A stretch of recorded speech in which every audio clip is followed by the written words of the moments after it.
Want more stories in your life without adding to your TBR? That's where Audible comes in. I use it for the original novellas, the Plus catalog like Deanna Rayburn's Veronica Speedwell series, and those audiobook sales that you can beat.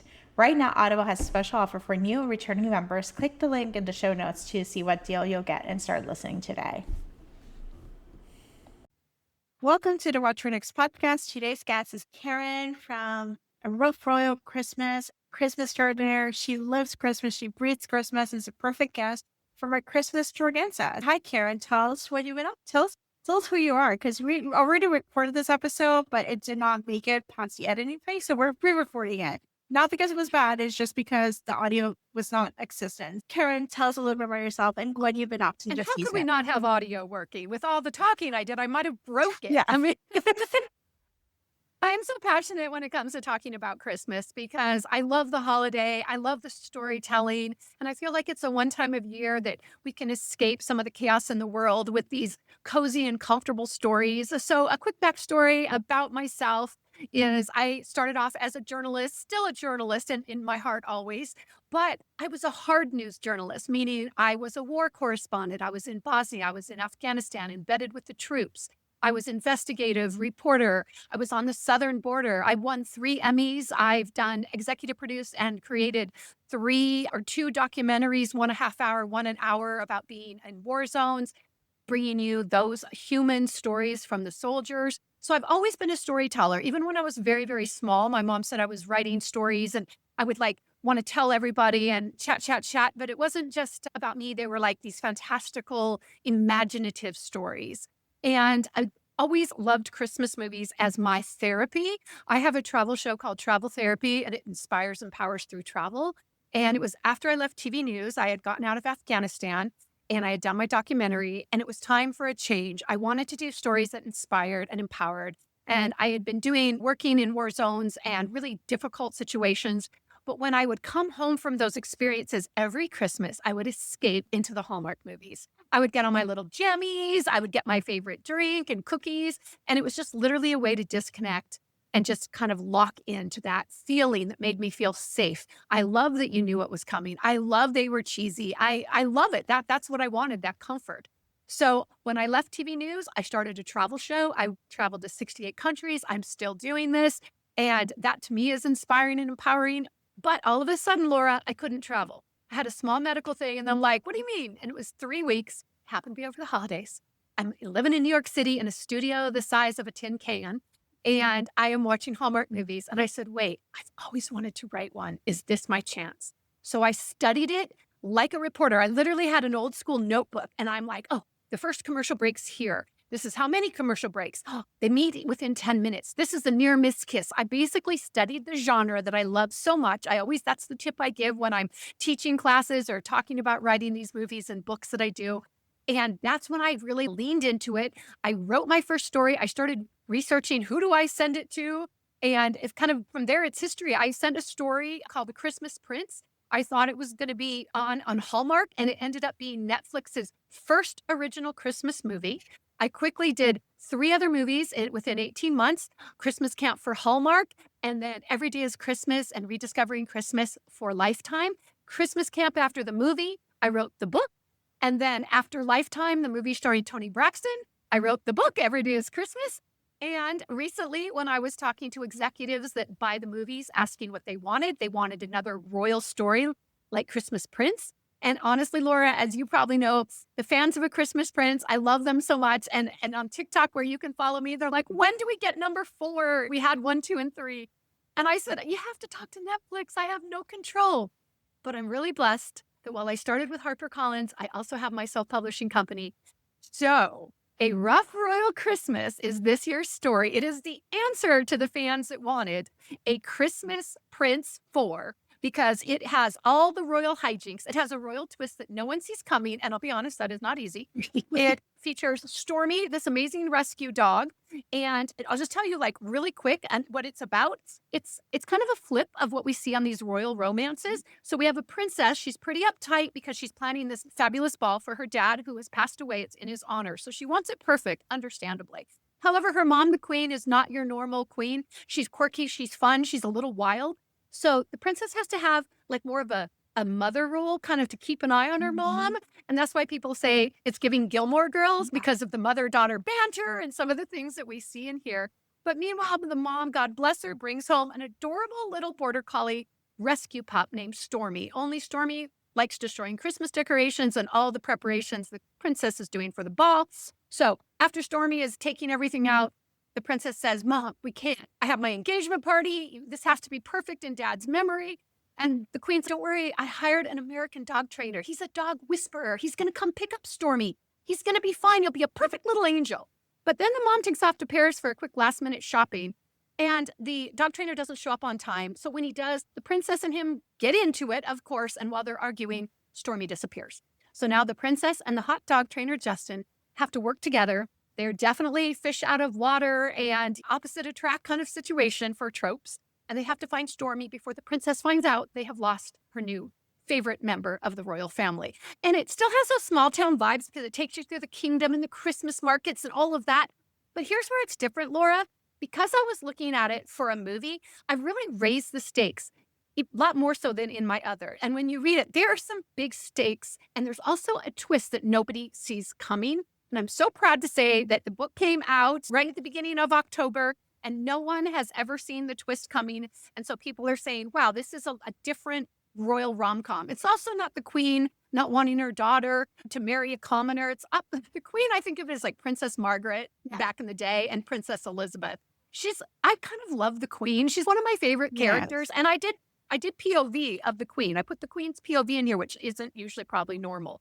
So I'm so grateful to share this story. And thank you for letting me share the little blurb about it, because to me, you actually said it best. Princess Diaries meets Gilmore Girls, and if you liked A Christmas Prince. I'm like, I'm done. That's easy. I could have just said that and it's making people happy, and it's an escape, and it's one of those reads that you do in a day, less than a day. You can just get your cocoa and all of that. And yes, I did write the movie first.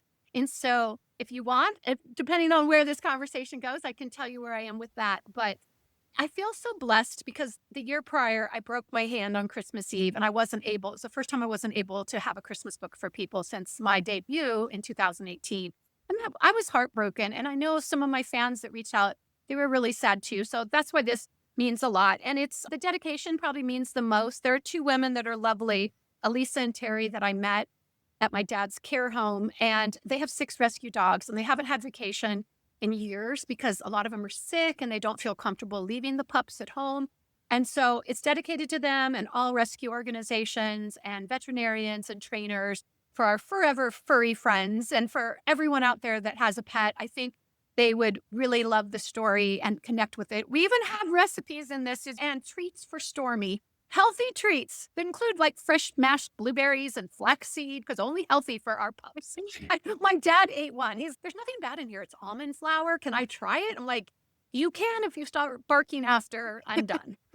You got to talk to us about the story of how this book got inspired, because it was a PT. It was when you were yelling your hand, you were watching infomercials for rescue animals, and you were like, hey, this could be a story. The dog can. Well, I wished I was that smart, Laura, because honestly, my brain doesn't really work that way. I mean, that's not true. I'll see one, like a handkerchief on the ground, and I'll all of a sudden have an entire movie.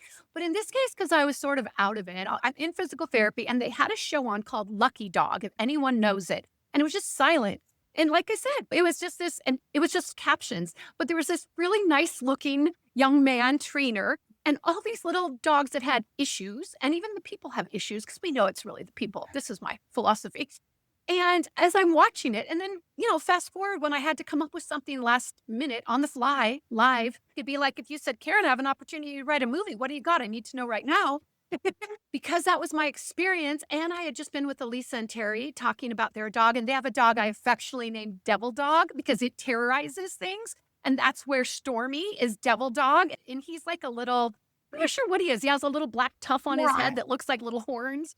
The real live Devil Dog, and Devil with love, of course. His real name's Sadie, her real name.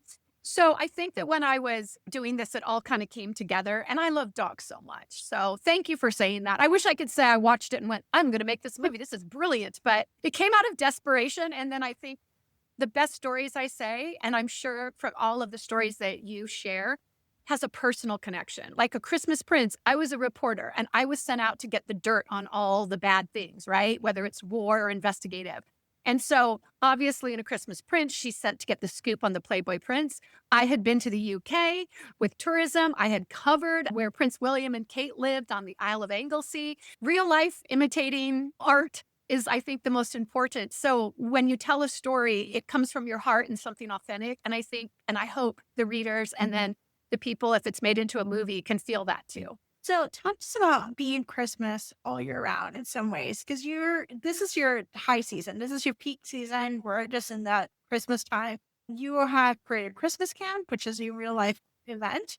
You have written movies, which are written at certain times of the year. You're writing books, and you're only writing Christmas books, romcoms, which is delightful for readers who just love to read Hallmark movies in book form. So how does it work? Because you don't live in a cold weather and like state. And we're not discussing where you live, but you're not living. You live in a warm weather state for the most part. And you're right. When I started this, I was in Manhattan. And what more magical place in the world to write a Christmas movie than New York City? Yeah. I literally could walk outside in Central Park. Yeah. I would go to Macy's and see the magical lights. Yeah. There's so many free. I was just in New York a couple weeks ago before everything was unveiled for Christmas, but that's magical. But right now, yes, I am in the desert. I am in Scottsdale, Arizona. And so I do have a cactus that has Christmas lights on it. But a lot of people ask me, the majority of these movies are shot in June and July. And Christmas Camp, my first for Hallmark, was shot in upstate New York, and it was 85 degrees. And I remember they had to wear sweaters and all of these kind of things, and they were sweating, and you're putting out either fake snow that's melting or this quote, snow blankets or things like that.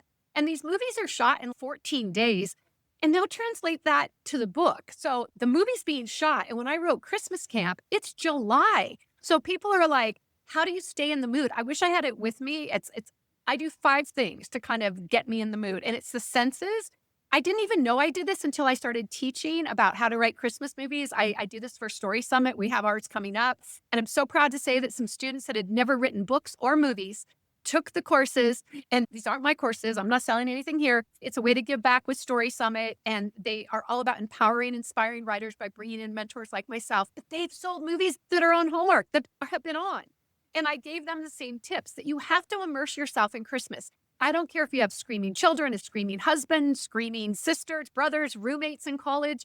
You've got to find a space and surround yourself. So when I look up, I even have started an Etsy store, and it's called, oh my gosh, I should know my store. If you put Karen Schaler, it's like writing for success. But it's because people said, well, where do you get these things? So I created art with an artist that had inspiring quotes. So when I look up, there's inspiring quotes. Then I have Christmas ornaments. I have a candle that's a Christmas movie watching candle that has pine scent. Now, you don't have to buy things from my Etsy store, but what you can do is what I did. Trader Joe's has this amazing little pine candle for $3.99, right? And I'll I'll have take hand the soap. advent I just got calendar. the hand soap. So you can walk in Oh, and 100%. smell like Exactly. Christmas. So what you do, and Costco has like a trio with Yes. little people on it. So what I do, Laura, is I buy that for all year round, and I surround myself. So when I wake up in the morning, I put on Christmas music. I have a playlist. And right now I'm writing the upbeat, fun Hallmark movie. So, Lifetime, Netflix, pitching to all the people, and Audible, and Blackstone's my new audio publisher. Just so many fun things. I get in the mood, and then I like the smell. So I do the candle. I like the visual. And then I have, okay, don't mind, I'm going to go out of screen because it's not planned. Okay, I have things I can touch. I know, he's my comfort gnome. I have a little snowman. I don't know if people know from Costco. There was this awesome snowman for $9. He's like this big, and he's like a hug. I won't come totally off camera to get him, but it's sort of a tactile. And I have like just special little things. And I will even make, because in like my new book, I have the recipes that are in the story. So I started this with my first one, and people can go on my website at KarenSchaler.com. It's a free download, and you can go just find my books, and it'll say free gift at the top. It signs you up for my newsletter, which is all the fun freebies as well. But it's now, Laura, it started off as 5 pages because it was from my first book, like a couple recipes. I think it's 35 pages now, because it's recipes from cocktails to cookies to Christmas activities, and it's a Christmas camp guide. We could talk about that, my real life Christmas camp. But like this one is, and this is the first time this one's Skydovia Christmas Butterballs. They were in the story. Okay, this was one I'm most proud of. Dark chocolate peppermint bliss donuts. So good. I had never made donuts before. Okay, and I have to admit this, and some people are gonna love hate this just because that's how people are. I was watching Meghan Markle's Netflix special, which I not her show, which I loved, Yeah. and she showed baking donuts because I don't fry it. I'm like, wait, she made it look so easy. She do, and it was like a cake. So she inspired me to put these donuts in because then people could make them easily. Yeah. And then, of course, dark chocolate peppermint. It's Christmas and they're delicious and they're so easy.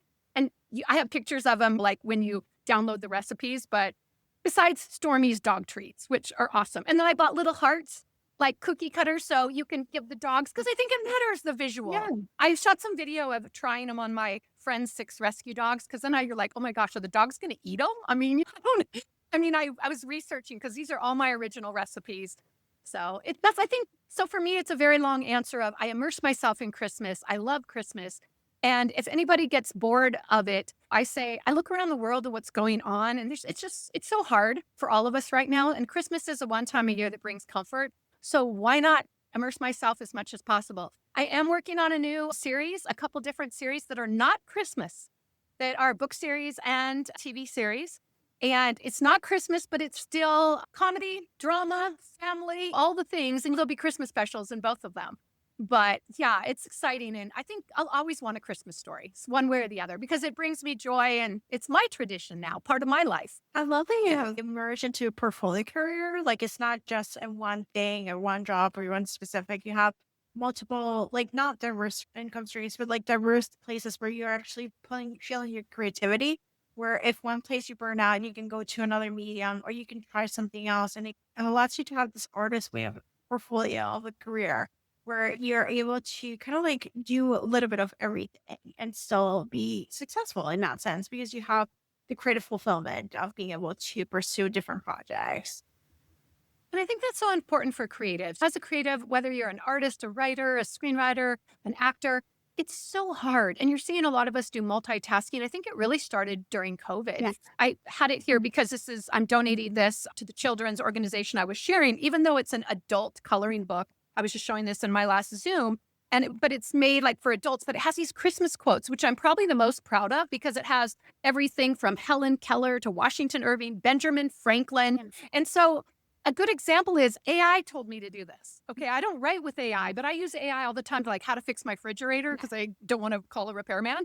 And so it was interesting. There was a trend going around saying like a side hustle, what you could do. And as an independent author and someone that couldn't work for almost a year with the writer's strike and then the broken hand, I'm like, I could use a side hustle, an extra income. What do we got? And you put in who you are and what your skills are. And AI told me I should do a Christmas coloring book, an adult Christmas coloring book. And because I said I had $200, that's how much I had to invest in this project. And I wanted to make a certain amount of money. And so at that point, I'm already entrepreneurial. I'm thinking, I write Christmas movies, I write books, I write audio, which I loved. I have an Audible original, Once Upon a Christmas Carol, that's multicast. Yeah. I'm so proud of that. It came out a couple years ago. I got to bring in Ryan Pavey for the Hallmark stars. He has such a sexy voice. And so I got to kind of help produce that as well. And I just love it. All of my stories have audiobooks. And this year's audiobook with A Ruff Royal is an award-winning British actress and audio specialist. I just loved working with her. She's phenomenal. It just kind of don't we love those British voices? But then I turned Christmas Camp Hallmark movie is all about people that go to a special place to kind of disconnect, to reconnect with what matters most before Christmas. And you have all these different things that you do in the like little checklists so you can really get your heart into the spirit of the season. So after I wrote the movie and the book, so many people said, oh, I wish there was a real Christmas camp for adults we could go to. And I told this to a local hotel. And this is when I was in Manhattan. And I knew somebody in Arizona. It was the Phoenician, a luxury collection, part of the Marriott. And long and short, we decided to create a little Christmas camp experience, bring the movie to life where you felt like you were in a movie. And we just had 3 or 4 days. We put it up on the website and we hadn't told anybody, but I tweeted, there is, and I gave the link. We hadn't even put programming and it sold out like 200 room nights in a half hour. And we were like, oh my goodness. So we had to make it 10 days and create the program. And we did that 2018 and 19. And then we went into the pandemic. And I was looking at bringing it back the last couple years. And every time I get ready to bring it back, it has to be right because it's just such a magical experience. something will happen, which I think is the energy of, okay, this isn't the right opportunity. Let's just wait for the perfect one. So I'm talking to different people here in the country, out of the country, and just really wanting to bring that. So for me, it brought my love of travel and experiences because at Christmas camp, whether it's making cookies or cocktail mixologies, or we bring in a florist that shows how you can buy flowers at Trader Joe's or in your own yard and make things, collect pine cones, different things that you can do very affordably. And we always wanted to make it accessible to everyone. That's why I have the DIY Christmas camp guide came because 18 and 19 people came. And all of a sudden, 2020, nobody could come. Yeah. So I put that on my website and I was really happy. To be honest, this year already, we're just into December and I forgot to tell people about it just because I added so much to it back in July, maybe for Yeah. Christmas in July. Thank you for the opportunity to share that because I hope people download and get Stormy's favorite recipe, the cookies and the donuts and all the good things. So I think that any creative, I just encourage them that it's really hard. And so maybe, especially movies, 1 in a million get made. So maybe your movie's not getting made. So you could write a book or even a novella or a short story or a Substack. Or I was approached to do a TikTok shop. So now I have this book, a special edition with a bookmark that you can only get on TikTok shop. And so that was something fun and something new, different from Amazon and Barnes and Noble. And I partnered with independent bookstores where to get autographed copies. And this year I partnered with a bunch of libraries where I got to be in-person events, sign books, and then it goes back, the donations go back to help support them. The only regret I have, and I shouldn't say that because I got 25 days, because we're filming this early in December 1st, is that I really wanted to do something with local SPCAs and for animal adoptions and find a way to give back. But there's lots of time. We'll figure out a way. You can do it next Anyone year. that sees this and has ideas, reach out to me. Yes. And these are evergreen books. Like you don't have Yes. to just read the latest book. You have a backlist of Christmas books that you can go back to. You have a backlist of Christmas movies that you can go back to. So they're evergreen. The thing about Christmas is that if we love a story, if we love a movie, we tend to watch it over and over because they bring us comfort. And that's the beauty of it. Thank It's you. like you kind of like just keep it going and keep it happening. It is normal to see the same movie like 20 times. Like I've seen The Christmas Prince multiple times. And it's normal. And it's I love you for that. I love you for that. And I want to say you're helped inspire me because I'm new to self-publishing. So when people were saying, can you put it in Kindle Unlimited? I didn't even know what that was the first year. And that most everyone knows, especially your people that are listening and watching. And so I put the first book, like after it came out for a year, then I put it in the next year. And then the new book would wait a year. But this year is the first time because so many people ask, I put A Ruff Royal Christmas immediately in Kindle Unlimited. So I have 5 books now in Kindle Unlimited.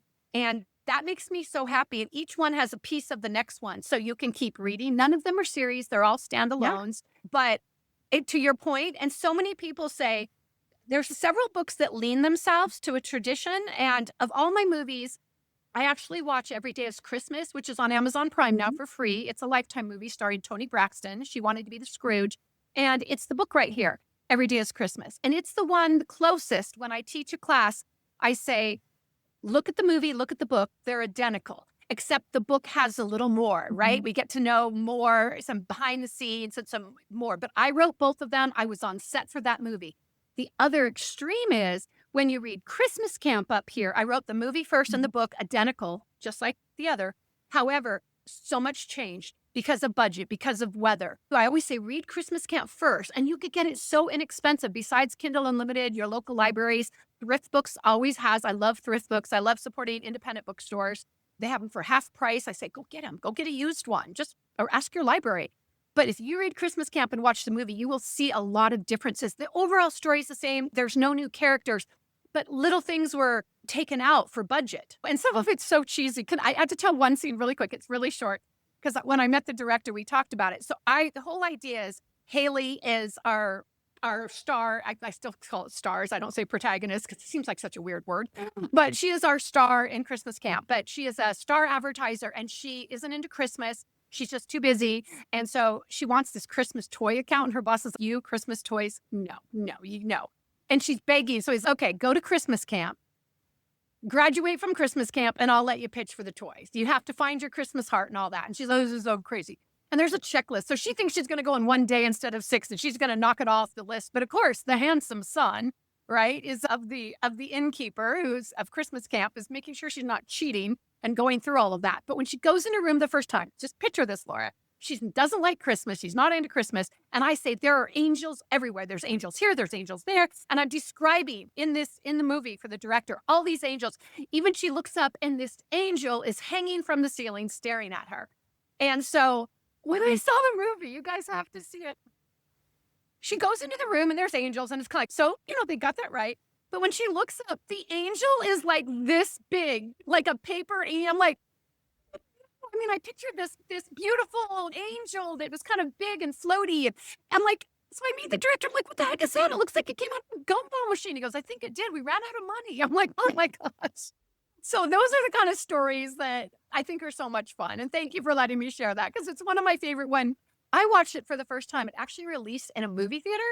So it's a Hallmark movie, but it was shot as a feature film. And I got a call in Canada that it was releasing in a movie theater. Oh my gosh. And I was in New York and it was in Toronto. I'm like, no, mine is a television movie.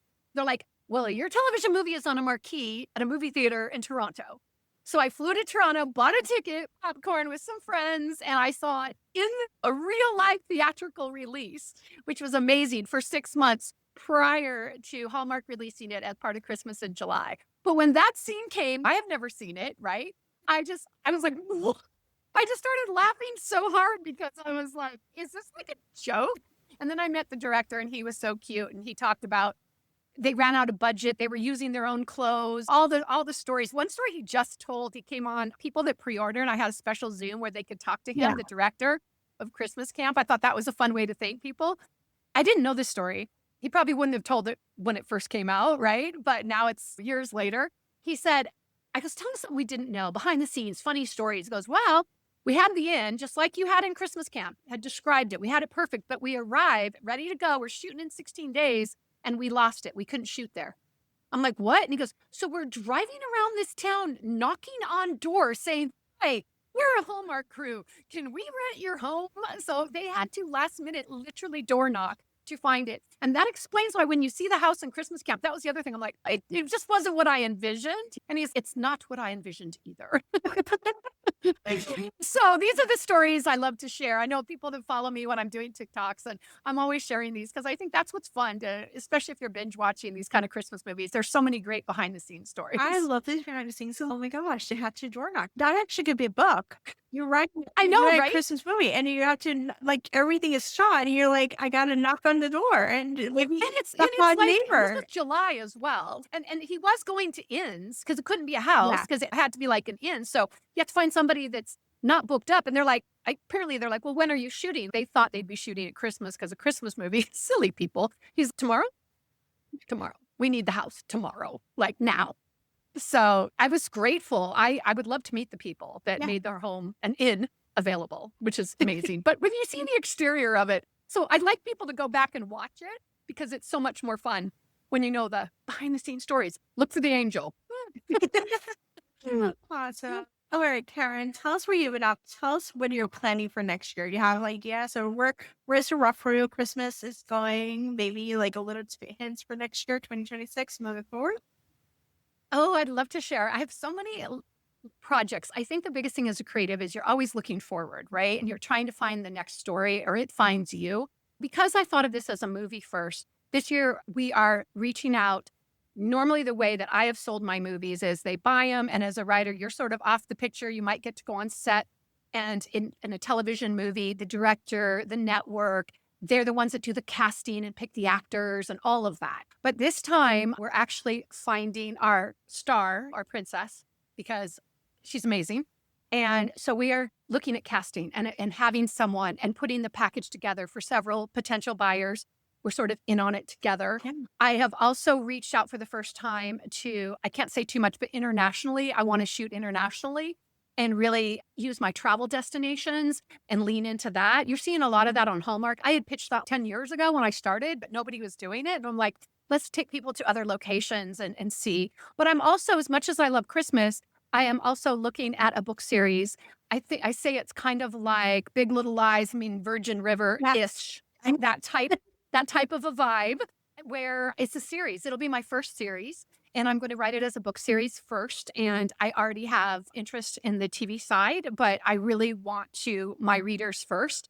And so it's the first time, Laura, because this is out and I'm promoting, of course, my book and projects and volunteering and doing all the Christmas things. But this is the first time I'm writing a non-Christmas movie during Christmas. So it's a kind of opposite of what I've ever done because this book's done. And so I'm really excited about that. And I also have some other things percolating I can't tell too much about. But I think the most important thing is I just want to keep telling stories that are feel good and are escapist and will take people to a place and just bring joy, whether it's a little more drama, a little more comedy. It doesn't have to be Christmas, but Christmas will always find a place in my heart. I even thought, well, maybe next year, because I'm doing these other things, I'll skip a Christmas. And some of my readers were like, No, you'll do what? no, no, no. You No, take you a won't. break, either a novella or a little writing Yeah. book. Like They're like, the- you do what you do, but I want at least a novella. yes, So or you can incorporate the it's, novella in the series because the River has Christmas books. I Part really it. do. With any series, I promise you this, any series that I do will have a Christmas special Yeah. episode. And you know who did it the best? Schitt's Creek. Yeah. Which I thought was genius. I was very late to the party on that Mhm. one, just because I think that's when I was doing 4 movies at a time Yeah. and a publishing deal. I tell everybody Christmas has to be a character. It has to have a heart, whether you're writing a book, an audio, or a movie. So many people just take, oh, I have a rom-com. Christmas is selling well. I'll throw a Christmas tree. It doesn't resonate. If Christmas isn't a character, it is not a Christmas movie just because you put in a Christmas setting. And so what I love, I tell the example of Schitt's Creek. When I give favorite Christmas movies that I have, Mhm. I say my honorable mention is season 4's Christmas. And I encourage everyone to watch it. It's 20 minutes. And it shows in this comedy that is so brilliantly written, it catches all the heart. And they're Jewish, they have everything, but it catches the heart of what Christmas is about. And it shows that any format, doesn't matter what your TV series is, you can still lean into Christmas. And that's what I love. Christmas, you can count on it. And if you do it right, it can fit anywhere and people will connect with it. And it's actually one of my favorite episodes of Schitt's Creek. Obviously, I'm biased with Christmas, but I thought the writers did such a beautiful job with it. And I mean, I never go on fan things and I've never done that. And I wanted to this time. I just wanted to be like, you nailed it. I'm so proud. But every time I do any teaching, I bring up that episode. Yeah. Because some people write like dark or comedy. They've never done Christmas. And I'm like, watch. And you can see how Christmas can fit in every single story because it's the one thing that we all connect with. And that's why I say put nostalgia, put traditions in, even if you're doing a really irreverent comedy and it might still be a Christmas movie, make sure you still have some of those things that tie to the heartstrings because that's why we love it. Like when you look at Elf and it's silly and it's fun, but it's really about a boy looking for family to belong and his dad. There's that through line and there's some Christmas traditions in there. And even though it's silly and the spaghetti against the wall, but there's so much more to and that's why we all go, oh, and we don't even know why we love it so much, but we do. And then you watch other ones, you're like, yeah, there's another Christmas, and it doesn't connect with you. And it's because it doesn't have that. So my goal, and I know my readers and watchers will let me know if I nail it or I need more work. I'm always growing. I'm always listening and learning. And that's why I ask for reviews so much on my book. They matter so much to help other people find it, but also so I can learn. I do read them. A lot of actors say I don't read the good or the bad, so I don't get neurotic. I believe in reading them. If it's toxic, I just say, well, I feel bad for that person. They obviously have some issues. If it's just a toxic rant, which I don't get because I write Christmas, but I know other people do. But I appreciate everybody's comments and everybody's voice. It needs to be listened to. Doesn't have to agree with mine. So I always love to I always say, please do reviews because that does matter so much. And I think it's how we grow as writers. Yes, you do. Karen, tell us where you find you online. Oh, thank you. Well, TikTok has been super fun, you guys. Since starting my TikTok shop with this one little book, and HarperCollins has my book on TikTok shop. I'm like, go Harper. I'm good for them. But TikTok is at Karen Schaler. All of my other handles, Karen Schaler Official is my Facebook page, and Karen Schaler is Threads. And the weird one is Travel Therapy for Instagram, and that's from my travel show when I started. It is trademarked, just like Christmas Camp. See, I have my merch for Christmas Camp, my cute little logo, and I have travel therapy stuff as well. And I love, love, love hearing from people. So please come on, ask me questions. And I'm always posting. And, especially I do TikTok lives have been really fun. I need to do some Instagram lives where I bring on other authors and try to support them. And I just want to say thank you, Laura, for all that you're doing. You continue to empower and inspire all of us. because we can only do what we do with people like you that share our stories to help us get out. We write these because we want to share them with as many people as possible. And you have worked so hard, you and your team, and what you're doing is fantastic. And I'm excited. You need to tell people some of the exciting things you're doing in the new year. I know you're probably not telling yet, but I'm so excited. Oh my gosh. Thank you. Thank you so much. I really appreciate it. And the team is just me, myself, and I. So I'm the engine that can produce a lot I'm of the same, just so you know. I no. don't have a social media team. Somebody will go, Somebody on your social." I'm I'm like, like, "Me." it's just "Somebody me. on your this." "Me." I'm the editor. I'm the producer. I'm the guest pitcher and just talking about it and all this sort of thing.